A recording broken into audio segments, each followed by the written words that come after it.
2 Chronicles 18. Now Jehoshaphat had great riches and honor, and he made a marriage alliance with Ahab. After some years he went down to Ahab in Samaria. And Ahab killed an abundance of sheep and oxen for him, and for the people who were with him, and induced him to go up against Ramoth Gilead. Ahab, king of Israel, said to Jehoshaphat, king of Judah, "Will you go with me to Ramoth Gilead?" He answered him, I am as you are, my people as your people. We will be with you in the war.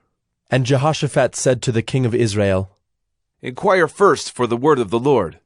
Then the king of Israel gathered the prophets together, 400 men, and said to them, "Shall we go to battle against Ramoth Gilead, or shall I refrain?" And they said, Go up, for God will give it into the hand of the king. But Jehoshaphat said, Is there not here another prophet of the Lord, of whom we may inquire? And the king of Israel said to Jehoshaphat, "There is yet one man by whom we may inquire of the Lord, Micaiah the son of Imlah.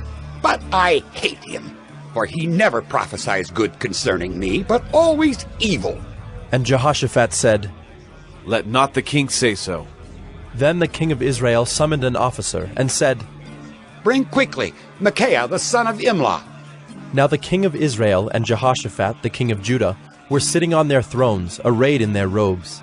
And they were sitting at the threshing floor at the entrance of the gate of Samaria, and all the prophets were prophesying before them. And Zedekiah the son of Canaan made for himself horns of iron, and said, Thus says the Lord, with these you shall push the Syrians until they are destroyed. And all the prophets prophesied so, and said, Go up to Ramoth Gilead and triumph.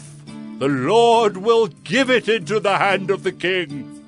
And the messenger who went to summon Micaiah said to him, Behold, the words of the prophets with one accord are favorable to the king.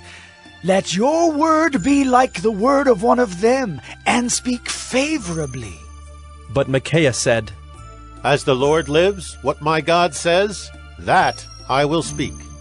And when he had come to the king said to him, "Micaiah, shall we go to Ramoth Gilead to battle, or shall I refrain?" And he answered, Go up and triumph. They will be given into your hand.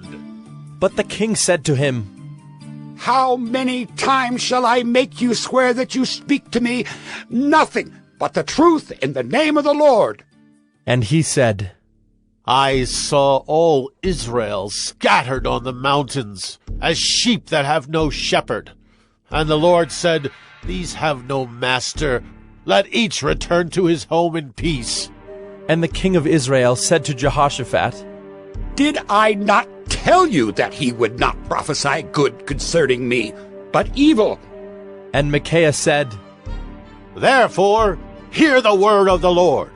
I saw the Lord sitting on his throne, and all the host of heaven standing on his right hand and on his left. And the Lord said, Who will entice Ahab the king of Israel, that he may go up and fall at Ramoth Gilead?